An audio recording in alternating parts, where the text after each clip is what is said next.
From iPhones to clothes, from toys to furniture, it's hard to imagine our daily lives without products made in China. China has become known as the world's factory, a title it has earned through years of hard work and smart business practices.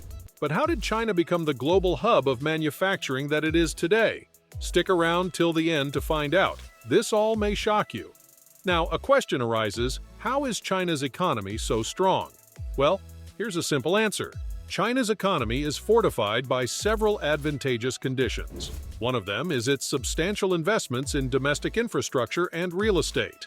Furthermore, the country benefits from lower wage requirements and favorable tax treatment, which collectively contribute to lower manufacturing costs.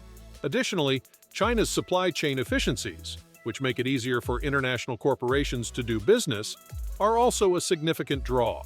These factors make China an attractive destination for businesses looking to reduce their costs and increase profitability.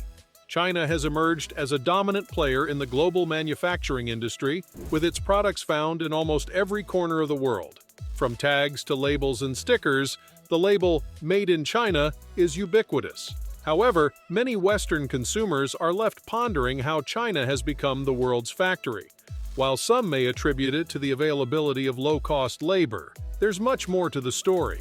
Apart from its low labor costs, China has earned this moniker due to various other factors, such as its robust business ecosystem, lack of regulatory compliance, low taxes and duties, and competitive currency practices.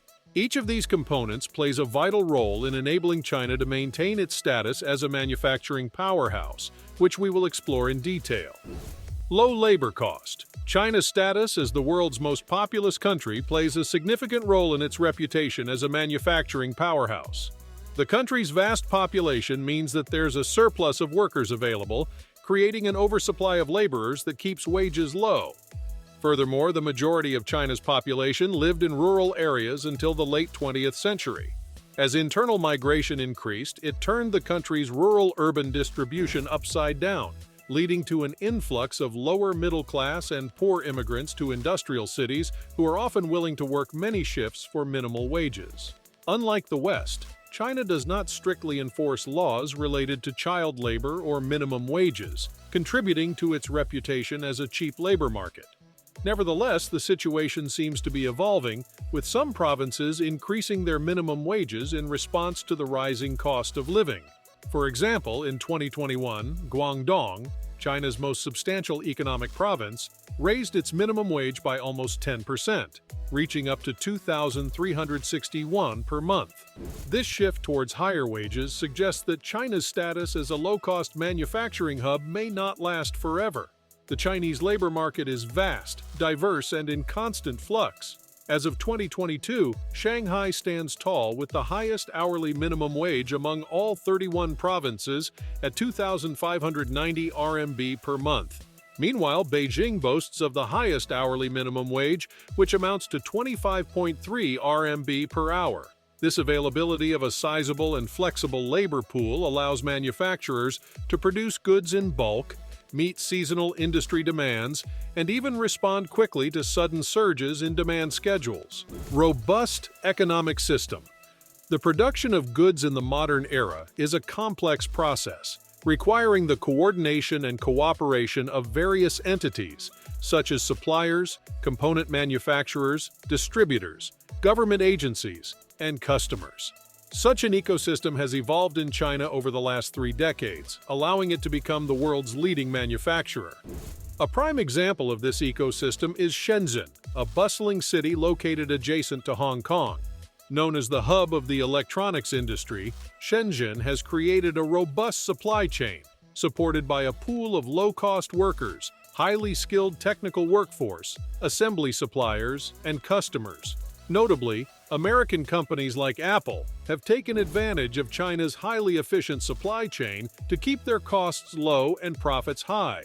The likes of Foxconn Technology Group, a Taiwanese electronics manufacturer, have multiple suppliers and manufacturers of components located nearby.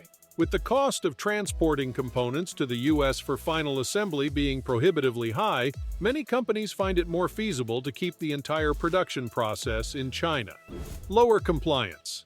In the West, manufacturers are expected to adhere to specific regulations related to child labor, involuntary labor, workplace safety, wage laws, and environmental protection.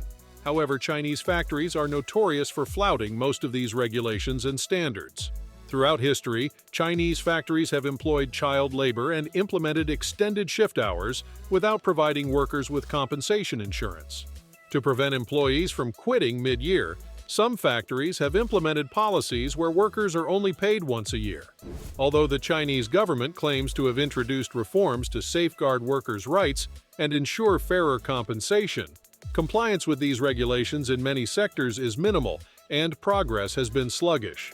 Moreover, environmental protection laws are frequently ignored, which helps Chinese factories save on waste management expenses. Despite mounting criticisms, the Chinese manufacturing industry continues to operate with little accountability, leaving both workers and the environment vulnerable. Low taxes and duties. In 1985, China introduced the export tax rebate policy, aimed at providing a competitive edge to its exports by eliminating the issue of double taxation on exported goods. The policy enabled the exported goods to be taxed at 0% value-added tax (VAT), which meant they could benefit from a VAT exemption or rebate policy. Furthermore, consumer products originating from China were exempt from any import taxes, which kept production costs down. This move proved to be a game-changer, as it made China an attractive destination for companies and investors seeking to manufacture low-cost goods. The lower tax rates and exemptions provided a significant boost to China's economy and helped establish its position as a manufacturing powerhouse. Currency accusations. China has been accused of intentionally suppressing the value of its currency, the yuan, to gain a competitive edge in the global market against U.S. products. To achieve this, China restricts the appreciation of its currency by purchasing dollars and selling yuan.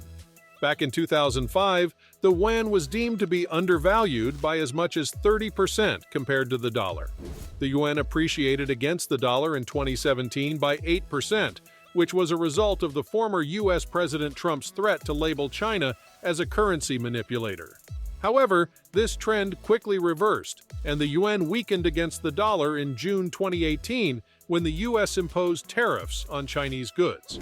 On August 8, 2019, the Chinese central bank devalued the yuan to its weakest level in over a decade, lowering it to 7.0205 per dollar. Throughout the COVID-19 pandemic, the yuan continued to lose value against the dollar. As of 2021, the average exchange rate stood at 6.4529 CNY to USD, with the exchange rate plummeting to 6.36 by the end of the year. The Sino-American tariffs. In July 2018, the United States declared a series of tariffs that targeted 18 specific Chinese products with an estimated value of $34 billion.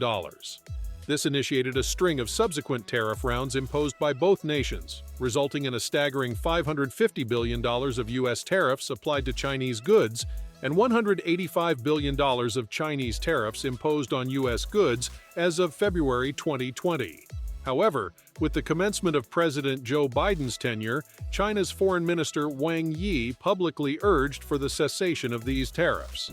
As the Biden presidency proceeded, discussions concerning the possibility of reducing tariffs with China continued. While the United States has been grappling with mounting inflation throughout 2022, both President Biden and U.S. Secretary of the Treasury Janet Yellen have indicated that reducing tariffs with China could yield positive effects on domestic inflation concerns. Many experts have questioned whether China's position as the world's factory is in danger as other developing economies offering low-cost labor threaten China's competitive advantage. Nevertheless, China's dominance in the global manufacturing industry goes far beyond just having cheap labor. Emerging economies will need much more than just low labor costs to establish a competitive business ecosystem that can rival China's. With a massive labor force, a diverse talent pool, and a well-established business ecosystem, China will continue to be the world's factory for the foreseeable future, offering low production costs and other advantages that give it an edge over its competitors. Thank you for watching this video. If you have made it through here, then be sure to smash the like button and hit the sub button so you never miss out on any of our amazing and interesting videos in the future. Comment down your thoughts below about China's current situation and whether or not it will remain to be the world's factory. I'll see you all in the next one.